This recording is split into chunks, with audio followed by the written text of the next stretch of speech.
Ayant le monopole d'octroyer les titres miniers, le cadastre minier ne pouvait pas manquer à l'Expo Béton 9e édition. Salon de développement des villes et des zones économiques organisé à Lubumbashi, dont le chef de l'État a lancé officiellement son démarrage. Paul Mawaya est le directeur provincial. Le cadastre minier, en ce qui le concerne, c'est lui qui octroie le droit des titres miniers. Quand il octroie les titres miniers, ce qui sort, c'est la production des permis d'exploitation. Toutefois, aujourd'hui, nous constatons que les permis d'exploitation ne sont pas aussi en grand nombre, sont en petit nombre. Il faudrait que ceux qui sont en recherche puissent transformer leurs permis de recherche en surtout que nous ayons une grande production afin que ça puisse sortir du couloir. Et comme on l'a dit, ce n'est pas nécessairement parce que ce couloir, il faudrait que nous puissions profiter de ce couloir. S'il y a pas moyen de profiter, nous devons effectivement transformer nos minerais en produits finis ici pour ne pas dépendre des autres. Du moment où nous ne sommes pas présents dans cette activité, donc nous serons perdants. Parce que si aujourd'hui la Zambie se précipite vite pour construire son chemin jusqu'au niveau de corridor, nous allons en pâtir. Nos minerais resteront ici, nous ne saurons pas comment les évacuer. Nous devons tout le temps aller vers la Zambie afin que nous puissions les évacuer. À ce moment-là, nous payons beaucoup plus par rapport à ce que si nous on fait accélérer aussi notre construction de à partir de Bachi jusqu'à Polésie, aller vers la...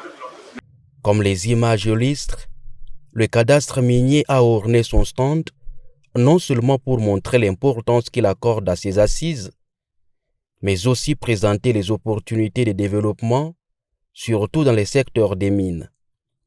Parmi les panélistes figure le directeur général des cadastres miniers qui, dans son intervention, a insisté sur la sécurisation du sol et du sous-sol pour donner les pouvoirs aux Congolais.